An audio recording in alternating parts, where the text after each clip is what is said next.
Hi అండి అందరికీ. నేనైతే ఈరోజు చికెన్ ములక్కాయ కర్రీ చూపిస్తున్నా. దీనికి ఒక హాఫ్ కేజీ చికెన్, పెద్దది ములక్కాయ, 2 ఉల్లిపాయలు, 2 పచ్చిమిరపకాయలు తీసుకున్నాను.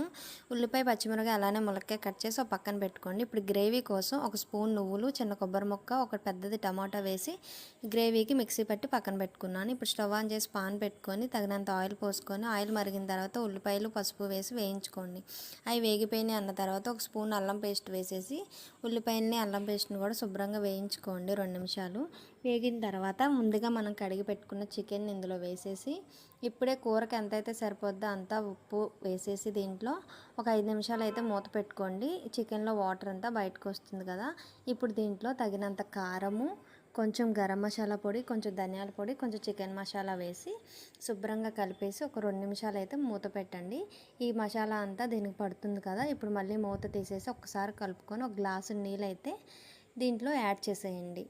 యాడ్ చేసి మళ్ళీ ఒక్కసారి కలుపుకొని ఒక 5 నిమిషాలు అయితే మూత పెట్టేసుకోండి. ఇప్పుడు మూత తీసేసి ఒకసారి కలుపుకుని దీంట్లోకి ముందుగా మనం ప్రిపేర్ చేసుకున్న గ్రేవీని వేసేసి కలిపేసి ఒక 5 నిమిషాలు మళ్ళీ ఉడికించుకోండి. ఈసారి దీన్ని గ్రేవీ కూడా ఉడికిన తర్వాత మనం ముందుగా కట్ చేసి పెట్టుకున్న ములక్కాయ ముక్కలు అయితే ఇప్పుడు దీంట్లోకి యాడ్ చేసేయండి.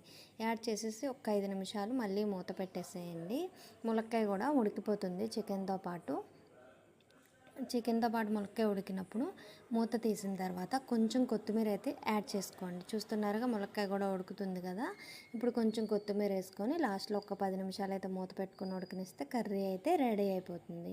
చూస్తున్నారుగా గ్రేవీ దగ్గరికి అయిపోయి కర్రీ రెడీ అయిపోయింది. దీన్ని ఇప్పుడు సర్వింగ్ బౌల్లో తీసేసుకోవడమే. కొత్తిమీర వేసి కట్ చేసేసి ఒక సర్వింగ్ బౌల్లో తీసుకొని సర్వ్ చేసేసుకోవడమే. ఈ వీడియో నచ్చితే ప్లీజ్ లైక్ చేయండి, షేర్ చేయండి, సబ్స్క్రైబ్ చేయడం మాత్రం మర్చిపోకండి. చూస్తున్నారుగా.